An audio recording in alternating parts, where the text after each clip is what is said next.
Okay, तो जैसे कि हमारा महा रिविजन का प्लान था, so we are doing chapter wise revision और यही सारी चीज़ें आपको अपलोड मिल जाएंगी for the last moment revision. तो let us start with probability distribution. मैंने इसके पहले भी कहा था, जैसे हमारा मैथमेटिकल लॉजिक चल रहा था, तो मैं अभी भी रिपीट करूंगा। सारे बच्चों से रिक्वेस्ट है कि प्लीज़ उनके पास जो भी स्टडी मटेरियल है वो सारा स्टडी मटेरियल लेके बैठे, सो दैट वो क्वेश्चन वाइज स्टडी कर सकें, रिवाइज कर सकें एंड अगेन कंसेप्ट को रेफर करने के लिए हमारे इस वीडियो को देख सकें। करेक्ट है? सो स्टार्ट करेंगे probability distribution. Now whenever we talk about probability distribution, तो सबसे पहली चीज़ मैं बता दूं कि हमने जो ऑलरेडी प्रोबेबिलिटी में पढ़ा हुआ है वही सब चीज़ यहाँ पर भी आ रही है, बस एक डिफरेंट तरीके से आ रही है। मतलब पहले क्या होता था कि हम इवेंट्स को कुछ नाम देते थे, हम बोलते थे event A, event B and so on. But अब यहाँ क्या हो रहा है कि प्रोबेबिलिटी डिस्ट्रीब्यूशन वो इवेंट को एक डिफरेंट तरीके से अप्रोच कर रहा है। मतलब यहाँ पे उन्होंने इंट्रोड्यूस कर दिया the concept of random variable. मतलब इवेंट वही सेम चीज़ को बस एक डिफरेंट स्टाइल में बोला जा रहा है। तो चैप्टर का पूरा जिस्ट देखेंगे, what are the types of the questions which we come across with the thing in this chapter and what are the parts of the chapter and बाकी सब कुछ बच्चों से रिक्वेस्ट किया जा रहा है कि they will go through each and every questions thoroughly. ठीक है, तो स्टार्ट करते हैं रैंडम वेरिएबल। तो जैसे कि मैंने कहा कि जो इवेंट्स को पहले हम रेफर करते थे as event A, event B, बस अभी उसी इवेंट्स को रेफर किया जा रहा है एक न्यू टर्म के साथ, जो है हमारा random variable. So in this chapter, whenever we talk about random variable, we have two types of random variable. एक हमारा है discrete random variable और एक हमारा है continuous random variable. This is nothing but the part 1 of the chapter and this is nothing but the part 2 of the chapter. ठीक है? Now when you say discrete random variable, इसका मतलब जो भी हमारा random variable होगा वो discrete values लेगा। discrete values का मतलब x1, x2, dotted xn करके। Now when we say continuous random variable, इसका मतलब हमारा जो वेरिएबल है वो continuous values लेगा, वो एक इंटरवल के अंदर लाई करेगा। अब मैं ऐसे क्यों बता रहा हूँ? बिकॉज इसका comparative study is the best way to study. Okay, so proceed करते हैं। तो let us actually start with the continuous discrete random variable वाला स्टफ, है ना। So what do we know? जो भी हमने सारी चीज़ें डिस्क्रीट रैंडम वेरिएबल के लिए स्टडी की हुई है वो हम लोग यहाँ पे आगे डिस्कशन कंटिन्यू करते हैं। तो let x is a DRE। अगर x discrete है then the corresponding probability px is known as PMF only if मतलब जो हमारा रैंडम वेरिएबल है, अगर हमारा रैंडम वेरिएबल डिस्क्रीट है तो उसका जो करस्पॉन्डिंग प्रोबेबिलिटी होगा उसको एक नाम दिया गया है एंड वो नाम के पीछे उन्होंने आगे उसने कंडीशन दे दी। कंडीशन बोले तो P F X is known as PMF only if every probability that is P of I value is between 0 to 1 and the total probability is equal to 1। मतलब अगर सपोज x की values है x1, x2, dotted xn and let कर लेते हैं कि मेरे px बोले तो करस्पॉन्डिंग प्रोबेबिलिटीज की वैल्यू है p1, p2, डॉटेड pn, तो ये हर एक वैल्यू कहाँ होनी चाहिए? 0 से 1 के बीच में होनी चाहिए। एंड अगर मैंने ये सबका टोटल कर दिया तो ये टोटल आना चाहिए 1। अगर ये कंडीशन सेटिस्फाई हुई that this p of x is known as PMF and this table which is constructed is known as probability distribution table। अब यहाँ पे क्या होने वाला है? दो टाइप के क्वेश्चन आएंगे। एक आपको टेबल दिया रहेगा और आपको कहा जाएगा चेक करो कि ये प्रोबेबिलिटी डिस्ट्रीब्यूशन टेबल है या नहीं। तो अभी चेक करने का मतलब आपको ये दोनों कंडीशंस को वेरीफाई करना पड़ेगा, चेक करना पड़ेगा। दोनों कंडीशन सेटिस्फाई हुई तो आप डिक्लेयर कर सकते हो कि आपका जो टेबल है वो प्रोबेबिलिटी डिस्ट्रीब्यूशन टेबल है, आपका जो पी ऑफ एक्स है वो PMF है। दूसरा टाइप का क्वेश्चन क्या होगा? टेबल गिवन होगा, टेबल में कोई अननोन्स होंगे एंड गिवन होगा कि P of x is PMF and बोला जाएगा कि या फिर प्रोबेबिलिटी डिस्ट्रीब्यूशन टेबल है। तो अगर PMF है, प्रोबेबिलिटी डिस्ट्रीब्यूशन टेबल है, then you have to use these conditions, to find if there is any unknown, correct? So these are the starting type of questions in the probability distribution. Now apart from this, what are the other questions? आप देख सकते हैं आपके सामने मैंने exercise रखी हुई है। तो अभी जो मैंने टाइप ऑफ क्वेश्चन डिस्कस किया वो ये था question number 3।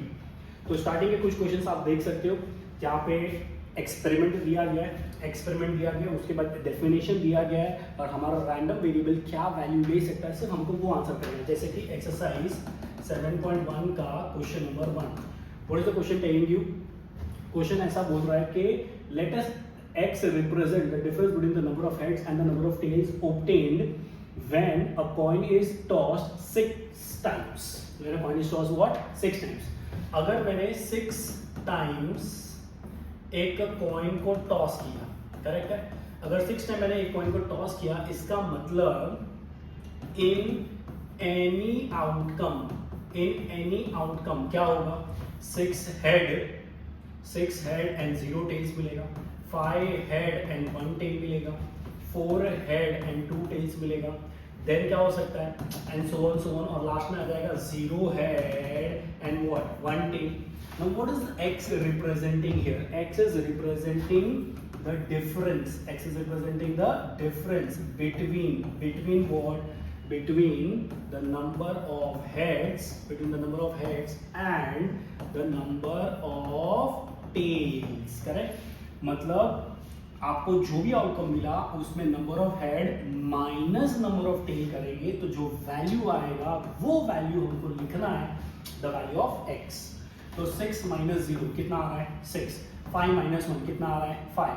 4 minus 2 my mistake 5 minus 1 आ रहा है 4. 4 माइनस 2 कितना हो गया? 2. आई थिंक इसके बाद कौन आने वाला है? 3 है, 3 टी मतलब वो आ जाएगा 0. फिर आपके पास आने वाला है -2. फिर आपके पास आ जाएगा, आई थिंक मेरी छोटी सी मिस्टेक यहाँ पे और हो गई, यहाँ पे था 0 हेड एंड 6 टेल्स, तो नेक्स्ट वैल्यू होगा -4 और नेक्स्ट वैल्यू होगा -6. तो बेस्ड ऑन दिस डेफिनेशन मेरा जो रैंडम वेरिएबल है वो ये सारी वैल्यूज ले सकता है. Now for each of this values मैं यहाँ पे डेफिनेटली क्या लिख सकता हूँ? करस्पॉन्डिंग प्रोबेबिलिटीज अगर क्वेश्चन में पूछा होता तो. करेक्ट है? So this was about the start of the chapter. Random variable क्या चीज होती है एंड रैंडम वेरिएबल के बाद प्रोबेबिलिटी डिस्ट्रीब्यूशन टेबल क्या होता है. नाउ आफ्टर दिस और क्या यहाँ पे पूछा जा सकता है? आपको पूछा जा सकता है find the expected value which is also known as the mean value, and आपको पूछा जा सकता है find the variance, and आपको पूछा जा सकता है standard deviation. ठीक है, standard deviation. Now symbolically जब हम expected value बोलते हैं तो उसको mu लिखा जाता है. variance of x को variance of x ऐसे भी प्रेजेंट करते हैं, ऐसे भी प्रेजेंट करते हैं. standard deviation जिसको सिग्मा बोला जाता है, इसको सिग्मा स्क्वायर बोला जाता है, which is known as under the root variance of x. ठीक है, so how do we find this mean, how do we find variance, how do we find standard deviation? Suppose एक table given है मेरे पास, ठीक है, ये मेरा x है, यहाँ पे मेरी प्रोबेबिलिटीज है x1 x2 dotted xn p1 p2 dotted pn. बराबर. मुझे किसी ने कहा मीन फाइंड करो, एक्सपेक्टेड वैल्यू फाइंड करो, तो what is this? It is x1 into p1 plus x2 into p2 plus dotted xn into pn. In short मैं क्या लिखूंगा इसको? Sigma x of i p of i where i is equals to 1 to n. Sigma क्या represent करता है? Total. तो हम क्या कर रहे हैं यहाँ पे? टोटल निकाल रहे हैं. टोटल बोले तो x1 p1 plus x2 p2 plus dotted xn pn के साथ. Now variance. When we talk about variance, तो variance का एक छोटा सा फॉर्मूला है. What is that formula? E of x square minus E of x the whole square. Now E of x बोले तो मीन जो हमने यहाँ पे फाइंड किया वो आपको डायरेक्टली यहाँ पे यूज करना है. So how do you get this E of x square? E of x square हमने जो ऊपर रिजल्ट लिखा बस वही चीज यहाँ पे मॉडिफाई होकर आने वाली है. मतलब हम क्या करेंगे? x1 का square into p1 dot plus x2 का square into p2 plus dotted xn का स्क्वायर इंटू pn. मतलब हमारी जो x की वैल्यूज है उसका स्क्वायर करना है ऐसे. तो यहाँ से आपको मिल गया E of x स्क्वायर, यहाँ से आपको मिल गया E of x, put get and finally हमको किसी ने स्टैंडर्ड डेविएशन पूछा तो अंडर द रूट क्या होगा? वेरिएंस ऑफ x होगा. So given probability distribution table ये आपको पूछा जा सकता है. अगर टेबल डायरेक्टली गिवन नहीं है तो पहले कंस्ट्रक्ट करना पड़ेगा, कोई अननोन्स हैं तो फाइंड करने पड़ेंगे and then apply the formula and get the required answer. One more thing जो यहाँ पे probability distribution for discrete random variable में पूछा जा सकता है, that is how to find CDF denoted as capital F of X। ठीक है, इसका फुल फॉर्म क्या होता है? Cumulative distribution function. Now to explain this एक छोटा सा एग्जांपल ले लेता हूँ। सपोज मैंने यहाँ पे ले लिया x का वैल्यू था 0 1 2 3, मैंने यहाँ पे प्रोबेबिलिटीज ले लिया 1/8, यहाँ पे ले लिया 3/8, यहाँ पे ले लिया 3/8 और यहाँ पे ले लिया मैंने 1/8। आई थिंक कुछ बच्चों को याद आ गया, मतलब बहुत बार हमने ये एग्जांपल लिया and a very beautiful example to remember how the working has to be done. Now when you say CDF का मतलब आपको प्रोबेबिलिटीज को ऐड करना है क्यूमुलेटिवली, मतलब फर्स्ट वाला value 1/8 as it is, 1 + 3 will give you 4/8, मतलब ये चीज यहाँ अपने को ऐड करनी है, ऐड करके उसका फाइनल आंसर यहाँ लिखना है। वन सेकेंड मैं इसको यहाँ ऐड करूंगा, इसका आंसर लिखूंगा, ये हो जाएगा 7/8, यहाँ इसको ऐड करूंगा, यहाँ आंसर लिखूंगा, 8/8 इक्वल टू क्या है ये 1। तो एज क्लियरली सीन ये 1 आना ही चाहिए। सो यहाँ तक जो हमने सीखा that was our probability distribution for discrete random variable which covers our first full exercise till here. बराबर है। इसके बाद हमारा जो पार्ट स्टार्ट होता है that is about probability distribution for continuous random variable. मैंने स्टार्टिंग में स्टेट कर दिया था कि जब हमारा x एक कंटीन्यूअस रैंडम वेरिएबल होता है तो x हमेशा कहाँ होगा? x हमेशा आपको एक इंटरवल में मिलेगा, मतलब x का वैल्यूज आपको हमेशा a से b एक गिवन इंटरवल में होगा। तो when your x is continuous, the probability also behaves continuous and it is written as f of x. This f of x is known as probability density function. It is known as probability density function only if, मतलब इसको भी एक नाम दिया गया है but वो नाम एक्सेप्ट कब होगा? जब कुछ कंडीशंस सैटिस्फाई होंगी। Now what are the conditions? Conditions are, सबसे पहले तो जो आपका fx है वो जो आपका जो प्रोबेबिलिटी है वो होना चाहिए पॉजिटिव, एंड आपका जो टोटल प्रोबेबिलिटी है वो होना चाहिए 1। Now once again please point to be noted, total probability इसके पहले जब हमने देखा टेबल था तो टेबल में टोटल प्रोबेबिलिटी बहुत ही इजीली फाइंड कर लिया, बट यहाँ आप टोटल प्रोबेबिलिटी फाइंड करोगे using integration from a to b।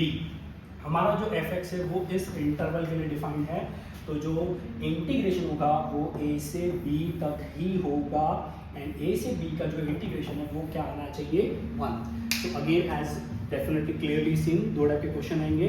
एक fx गिवन होगा, आपको बोला जाएगा check whether it is a PDF, check whether it is a probability density function. Check बोला मतलब दोनों कंडीशंस चेक करनी है, कंडीशन सेटिस्फाई हुई तो हम डिक्लेयर करेंगे it is a probability density function, and अगर कंडीशन सेटिस्फाई नहीं हुई तो it is not a probability density function. दूसरा टाइप का क्वेश्चन, गिवन है fx है and fx is a probability density function and उसमें वहां कोई ना कोई एक अननोन होगा, तो given a unknown you want to find the unknown, तो you will use this condition, आप इस कंडीशन को यूज करेंगे एंड उस अननोन को यहाँ पे फाइंड करने की कोशिश करेंगे। तो this are exactly the questions which you will be able to see in the next following exercise which is exercise 7.2। जैसे कि आप यहाँ पे देख सकते हो, verify the following which are the PDF, and PDF अगर गिवन है verify again verify and given following PDF है find the value of k, find the value of k, correct है। सो वंस अगेन थोड़ा सा आगे proceed करते हैं, आपको इसी तरीके से क्वेश्चंस एक्सरसाइज में मिलते जाएंगे। Please use your notes, use any material what you have and study each and every question thoroughly। As already know students को कि this chapter has a good weightage with options, ये chapter आता है 5 marks, binomial distribution भी आता है 5 marks, तो definitely आपको यहाँ पे मार्क्स सिक्योर करने चाहिए, ये फ्री वाले मार्क्स आपके कहीं पे भी जाने नहीं चाहिए। सो ये था introduction to the probability density function about CRV। ना इसके अंदर थोड़े वैसे लिमिटेशन है, हाँ, बट यहाँ पे भी CDF पूछा जाता है, तो अभी वो CDF कैसे फाइंड करते हैं देख लेते हैं। CDF का मतलब आपको ये पूछा गया है, तो आपको क्या करना है, इंटीग्रेशन करना है, a लिखना है, यहाँ पे x लिखना है और यहाँ पे f ऑफ y, यहाँ पे लिखना है आपको f ऑफ y और यहाँ पे लिखना है dy। ठीक है, मतलब अब ये कहाँ से आया, हमारे पास जो fx है उसी fx में x के जगह पे आप y डाल दो, इंटीग्रेशन कर दो from the starting value to a general value, और आपको जो मिल जाएगा वो बन जाएगा आपका CDF। Now definitely there are some good questions, आप देखेंगे, चेक करेंगे, आपको रिजल्ट्स मिल जाना चाहिए। अपार्ट फ्रॉम दिस, अगर किसी ने सपोज आपको पूछा for a CRV find what EX, find EX कैसे निकालेंगे, integration x into fx dx from where to where, a to b। आपको किसी ने e ऑफ x स्क्वायर पूछा तो क्या करेंगे, x square into fx dx from where to where, a to b। And last में वेरिएंस पूछा तो क्या होगा, e of x square minus e of x the whole square. ये फॉर्मूला कभी भी चेंज होने वाला नहीं है। एंड लास्ट में आ गया standard deviation which is known as root of variance of x। So with this very small video on probability distribution which should help students for their finals, बाकी का टेक्स्ट बुक है, text book के हर एक questions को thoroughly करो, आपका बहुत ही अच्छा बोर्ड का पेपर जाना चाहिए। Thank you and let us stop with this one, and आपके नेक्स्ट वीडियो के साथ will be back in some time.